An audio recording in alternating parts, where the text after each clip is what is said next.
Hello again. We are going to look at another way to take more tricks when you are declared. So we talked last week about finessing and um, establishing a long suit. Now, those two ways that we talked about last week, we were mainly thinking of in a no trump contract where just high card wins. But actually, those techniques can be used whether you're playing in a no trump contract or a suit contract. A suit contract that has a trump suit. But there's two other ways that you can create tricks, especially only in a trump contract. And we're going to look especially at those. So we're going to talk about winning, taking tricks, counting your winners and losers, planning a line of play. A line of play is how you're going to approach a hand, which suits you're going to play first, second, third. Trumping losers when you hold a 5-3 fit. That means 5 trumps in one hand, 3 in the other. And trumping when you hold a 4-4 fit. And you have 4 trumps in each hand. So what I want you to do is look at the cards between the two hands individually, your two hands, opener and responder, or dummy and declare. And I want you to count the winners in each suit, noticing how the cards in each of the hands work together to either form tricks or to help you think of a way you might create extra tricks. Your sure winners are your aces, your ace-king combinations when you have an ace and a king in the same suit, whether in one hand or between the two of you. Honor card combinations, like a king and queen together in one suit, queen, jack, 10, that type of thing. When you're counting winners in a non-trump suit, so not your trump suit, but a non-trump suit, you can never count more winners than the hand with the longest number of cards. So let's look at that. Suppose you had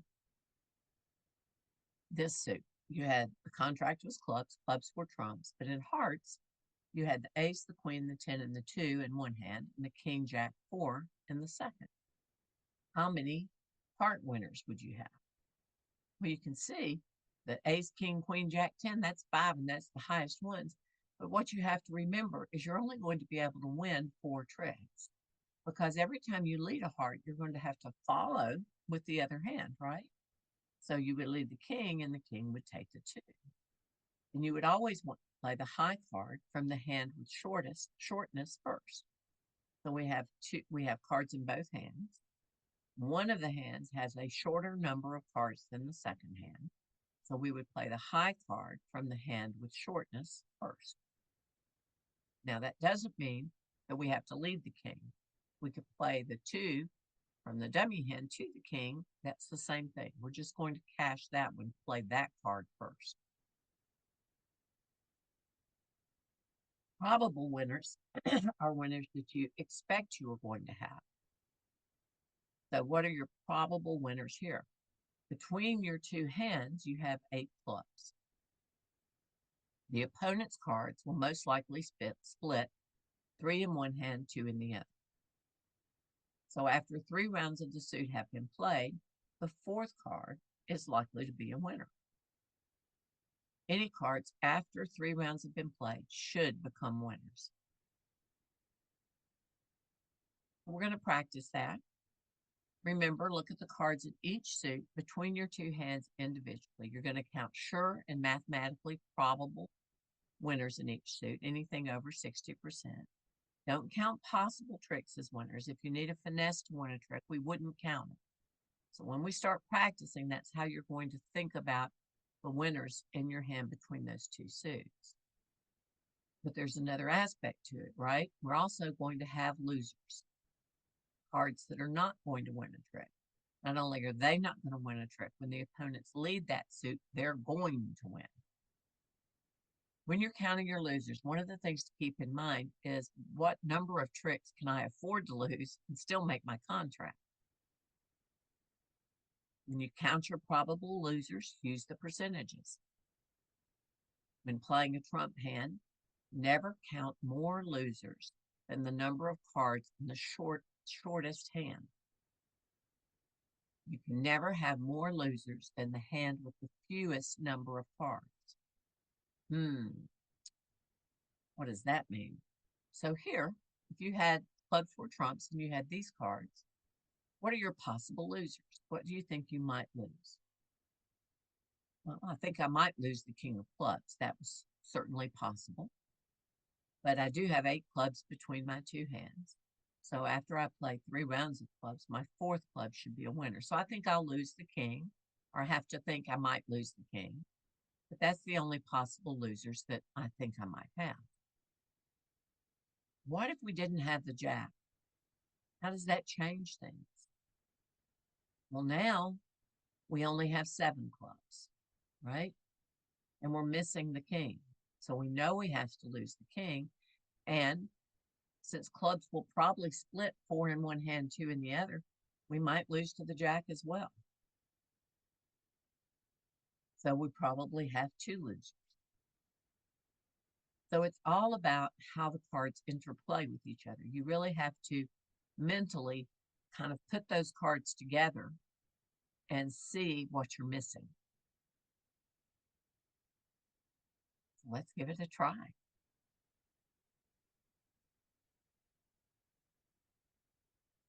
Each player is going to take 1 suit. As the cards are called out, you're going to put them down in the appropriate hand, face up in columns like dummy. Okay? So each player, you're going to have 1 suit, and we're going to call the cards and tell you which cards go in north, which in east, which in south, which in west, and you're going to put them face up in column. Place the remainder of the cards face down in the pocket in the board in front of you. So if we only give you cards for 2 hands, then just put the rest down in the back in the pocket. Here's our first one. These are the cards that you should have face up on the table. I'm going to walk with you through it with you on this one. And we're going to count our winners and we're going to count our losers. Okay. So how many spade winners do we have? We don't have any. We don't have an ace. We don't have a king. We have no spade winners. No king-queen combination.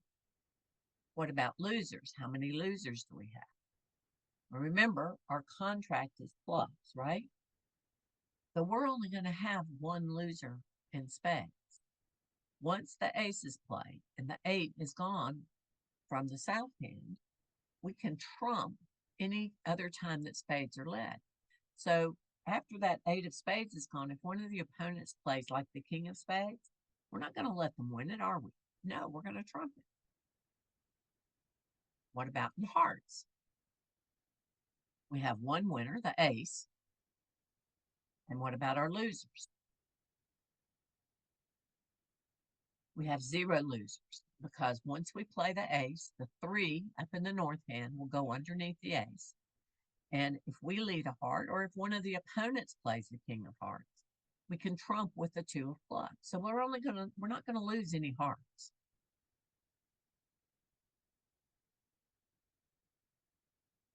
Let's look at diamonds. Well, we have 2 for sure winners, the ace and the king. We might win a 3rd diamond since we have 8 diamonds between our 2 hands. So after 3 rounds are played, our 4th diamond might become a winner. When your winners are in length in a non-trump suit, you always have to be a little careful to remember that after you play it 3 times, or after you play it 2 times, someone is not going to have any diamonds. So if you're trying to think, oh, I'm going to take 3 tricks in diamonds because my 4th diamond will be good, you need to factor in that I'm going to have to make sure the opponents don't have any trumps left at that point. And your losers? 1, the queen. We can recognize that we might finesse for the queen, lead towards the jack, and hope that the queen is in a west hand, but we can't count on it. And clubs. Well, we have 4 winners. We have 9 clubs, including the ace, queen, jack, 10. Once the king is played, all of our remaining clubs will win tricks. And our losers? Well, we have to plan on 1. We're going to lose the king, but we can recognize that we might be able to finesse with a king of clubs, hoping that it's in the east hand and not lose any clubs. But see, when we're making our plan, you want to be kind of pessimistic that things are going to go wrong. Because then when they go right, your finesse works, the suit breaks. Well, now you just have extra tricks. So we make a plan that will work or that we hope will work, even if some things go wrong. And what we're hoping is that things go right. All right. So what you're going to do is look at the hands number 1 through 3 in your manual. They're on page 41. If you want to put cards on the table, just so you can see the cards down, that's fine. Some people work much better looking at physical cards than they do a picture in a book. Work together, count your winners and losers in each set of 2 hands in your manual. Try counting one suit at a time. First look at the spades, then the hearts, then the diamonds, then the clubs, and then put those numbers together. If time allows, you can go back and look at the suits and think about how you could play the suit, maybe to create an extra trick. Maybe there's a finesse that you might be able to do, or maybe you can establish some long tricks. But right now, we're concentrating on our winners and losers, just flat, without trying anything fancy. Just get a grasp of where you stand so you know where you need to get to.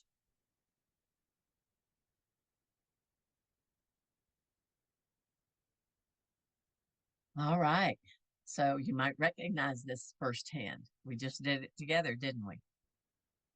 So this is what you should have come up with. Recognizing that we have 2 diamond tricks, we might even have 3. That what y'all got, I hope. And now the second hand. In spades, we have 1 winner and 1 loser. In hearts, we have no winners and 3 losers. In diamonds are trumps. We have 5 winners and 1 loser. And in clubs, you had 2 winners and no losers. Now, sometimes people think they have 2 spade winners. Well, remember, it depends on who has the ace. If we lead it, you kind of count that if I lead the king, someone will win the ace, and then my queen will become a winner, right? In hearts, a lot of times people think that queen of hearts is going to be a winner. I've played a lot of bridge, and the times that my opponents take their ace and king and get my little cards are few and far between. They like to capture my honor cards. So I would never think that the queen would be a winner. It'd be just lucky for me if it happens. In diamonds, we have 8 diamonds between our 2 hands. We have the king, queen, jack, 10.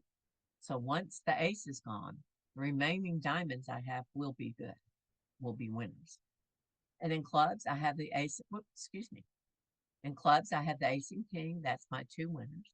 I have no losers because once I've played the king of clubs and the 6 of clubs from the south hand, anyone leads clubs, whether it's me leading a club from dummy or one of my opponents leading a club, I'm not going to lose the trick. I'm going to trump it. And the last, in spades, I have 3 winners and 1 loser. With the queen. In hearts, I have 1 winner and no losers because after my 10 has fallen under the ace, if any of my opponents lead a heart, I will trump it. I will not let them win a heart trick. In diamonds, I have 1 winner. I have no losers because after my ace is gone, if one of my opponents leads a diamond, I will trump it. In clubs, I have 5 winners and no losers. I have the ace, the king, the queen, the jack, the 10. I have all the good clubs. The thing I would have to remember is if I'm trying to win club tricks, I need to make sure that the opponents no longer have any trumps at the point I start to try to win all of my clubs. Okay, so let's see what that means. Why do we have to count our winners and losers? There's a relationship between your winners and losers. In a trump contract, when you have a trump contract, if you add together the number of winners and losers you hold in each suit and subtract that number from 13, what that's going to tell you, if the number is 0, you can't create any extra tricks by trumping. It means that you should just lead your trumps and take the opponent's trumps out of their hand, and then either finesse if that's what you need to do or establish a long suit, but you're not going to create any extra tricks by trumping. Doesn't mean you don't trump something, but just recognize you're not creating an extra trick when you do. If there is a remainder, that indicates the number of tricks you could create by trumping losers. So suppose your winners and your losers adds up to 11. 13 minus 11 is 2. We can create 2 extra tricks by trumping. As declarer, before you play, what you need to do is take a few minutes to determine where you can win the tricks you need, and then plan how to play the hand to take them. It's called your line of play. And you should do that from the very beginning. Now, I can tell you when you start, it's going to be really hard. It's going to be very, very difficult for you to do it. But it's important to hone that talent. So you always want to just take those few minutes and really think about how you're going to play. Don't just jump in and start playing cards. Think about how you're going to create tricks. And the things to remember are whether I'm going to pull trumps or trump losers, my timing and my transportation, and how I'm going to create winners if I don't have enough winners to make my contract. So let's look at that. Pulling trumps is the term we use to talk about leading your trump cards until the opponents no longer have any trumps in their hand. That's called pulling trumps. So what you need to ask yourself is, do I need to pull trump before I win tricks in my non-trump suits? So the two examples we gave you where you had that long suit that you could win some tricks in, you'd need to pull trump out of the opponent's hand before you tried to take all those tricks. Trumping losers. Maybe you have some losers that you need to trump. If so, you may need to delay pulling trump until some losers have been eliminated.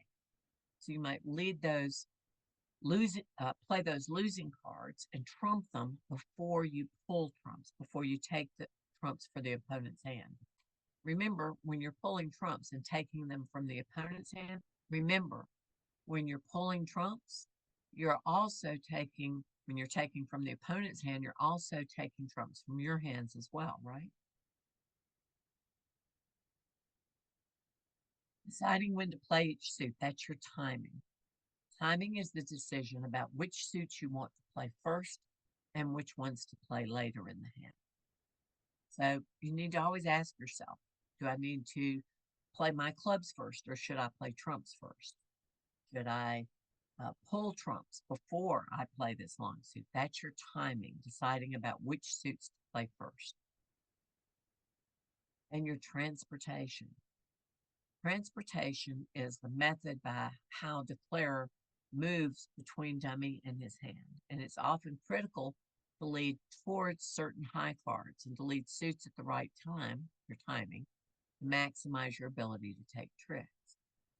Ask if I have a choice in which hand should I win a trick. We had a hand a moment ago where we had the king and queen and a small spade, right? Well, if I want to win 2 tricks in spades, I would need to lead from my hand towards the king. If that won, I'd want to cross back to my hand to lead towards the queen, right? I'd want to lead twice towards those cards. So your transportation is kind of recognizing that I want to lead towards that suit twice. How am I going to do that? How am I going to do it once? How am I going to get back to my hand to do it again? And you have to decide when to lose a trick. In some hands, you have to lose a trick to the opponents to set up the ability to take additional tricks. Especially when you first start, you have this idea in your head, oh, I can't let them win. I've got to take my tricks first. Sometimes that's not always right. Sometimes you need to lose a trick before you create more tricks. Create the tricks you need before you take the tricks you already have. When you count it, your trump tricks in a trump contract, you have a discrepancy between your winners and losers. The most common method to trump losers and create extra tricks is by trumping with the trumps in the hand that has the shortest trumps. Or you can trump more than once in a hand when you have equal trumps, 4-4. So look at this hand. Here's our trumps. We have 8 trumps between our 2 hands. That means the opponents have 5. We expect the suit will break 3 in one hand, 2 in the other, correct? When I'm counting these spades, I would count that I have 5 spade tricks, because after the ace, king, queen is played, I would think that the 6 and the 4 would be winners, right? So let me ask you, if I'm playing a hand out and I lead a suit and trump with the 4 of spades, did I create an extra trick? I didn't, because that little 4 is one of the cards I already counted when I said I had 5 trumps. But if I can trump with the 5 of spades in north, I still get my 5 that I counted, ace, king, queen, 6, and 4, and that 5 becomes an extra trick. So I have 3 in one hand, 5 in the other. If I trump with the trump in the shortest hand, that creates an extra trick. Let's give it a try.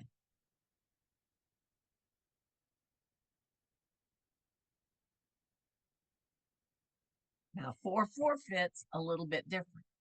Here, how many tricks do we have? We expect that we are going to win 4 spade tricks, right?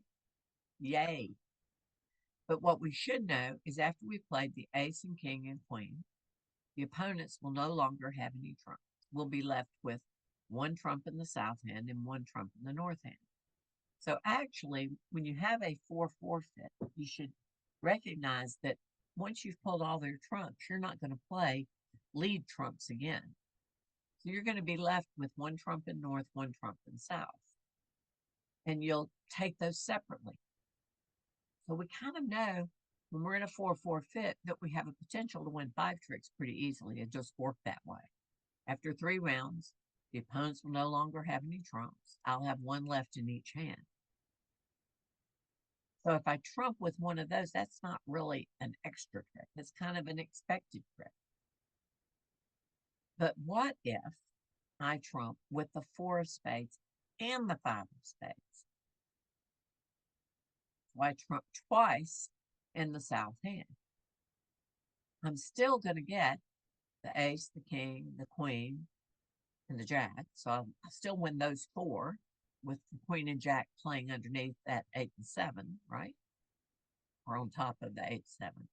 But I'll also get the 4 and the 5. And that's my extra trick. If I trump twice in one of the hands, I have created a trick I didn't expect. Let's give it a try. We'll see how you do.